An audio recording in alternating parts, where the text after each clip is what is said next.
Hello, good day, viewers. Still on WAEC 2024 Mathematics Examination Objective Questions.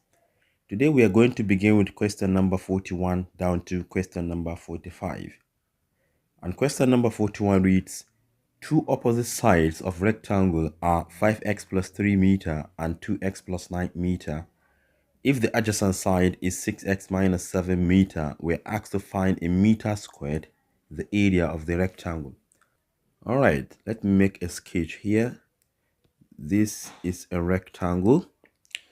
They said that the adjacent side is 6x minus 7, and this is the adjacent side, right? 6x minus 7, and the opposite sides, talking about these two sides, remember they are equal. We have 5x plus 3, and we have 2x plus 9. So since the two sides are equal, we can equate them. This implies that 5x plus 3 is equal to 2x plus 9. By taking this one to the other side, it becomes negative 5x minus 2x. You take 3 to the other side, we have 9 minus 3. 5x minus 2x, that will give us 3x. 9 minus 3 is 6. If you divide both sides by 3, you have x to be equal to 2. Therefore, the value of x is equal to 2. And to find the area, remember it is what? Length multiplied by the width. And since these two are the same, you can take any one of them. So the area A will be equal to 6x minus 7, then multiplied by 2x plus 9. And you can also use this one because they have the same value. If you want to confirm, just substitute 2 into the opposite sides. This will give us 10 plus 3, which is 13. This will give us 4 plus 9, which is also 13. So they have the same value. So now let us substitute the value of x equal to 2.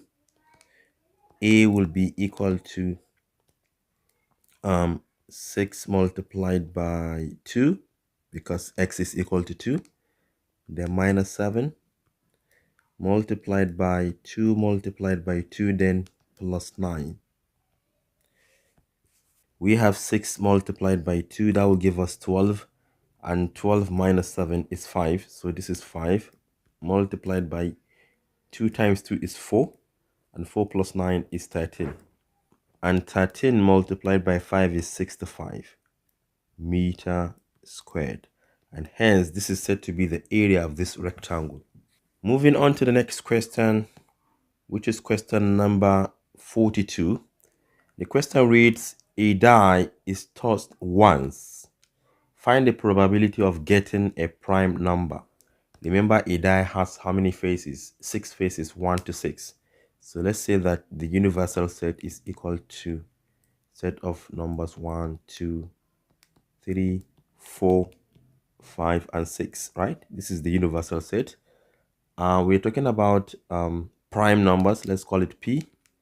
The prime numbers among these are numbers with 2 factors. We have 2, 3, and 5. We have 2, 3, and 5. So what will be the probability of this prime?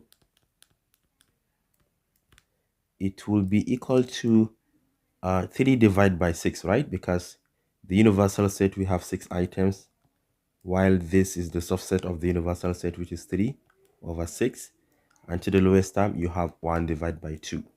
And remember that the numerator here is the expected outcome, while the denominator here is the sample space.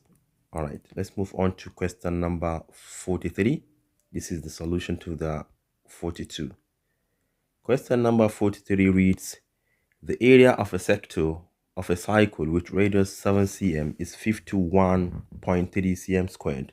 We're asked to calculate to the nearest whole number the angle of the sector, taking pi equal to 22 divided by 7. So how does a sector look like?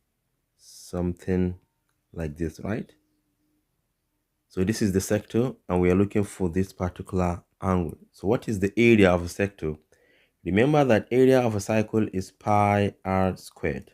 But since this is just a portion of a cycle, we have to take theta divided by 360 for the complete cycle. So this will be the area of the sector. We are given the radius as 7 cm. What else? We're given the area of the sector as 51.3 cm. So let's substitute. This is 51.3 equal to theta, which we are looking for, divided by 360, multiply by pi, which they say we should use 22, divided by 7, then multiply by the radius squared, which is the same thing as 7 times 7, or 7 squared, all the same. So 1 7 will take care of 1 7 here.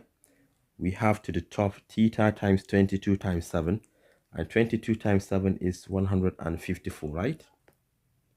So 51.3 would be equal to 154 theta divided by 360. And remember, since we are looking for the theta, we can multiply both sides by the reciprocal of this. So it will be theta equals 51.3.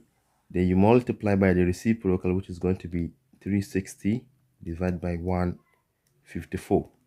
So you can just take your calculator, take this value, multiply by this, whatever you get, you divide by 154.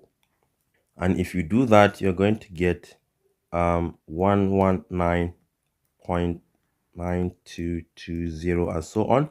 But remember that they said to the nearest whole number, so we have to approximate it to 120 degrees.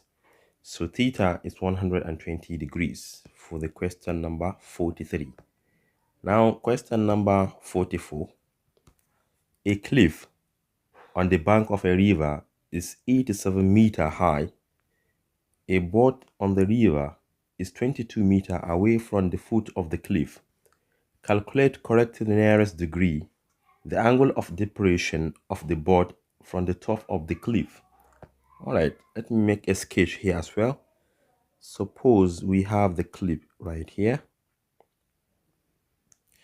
and this is the horizontal ground in the river, and let's assume we have a boat situated somewhere here. So this is the top, and this is, according to the question, 87 meter high, and from the foot to the boat is how many meters? 22 meters. So we have 22 meters here. So we are talking about angle of depression from the top. So angle of depression will be the angle between the horizontal line and the line of sight. This is the line of sight to the board. So we're talking about this angle here. And remember that this angle and this angle are what? Alternate angles, and they are always equal.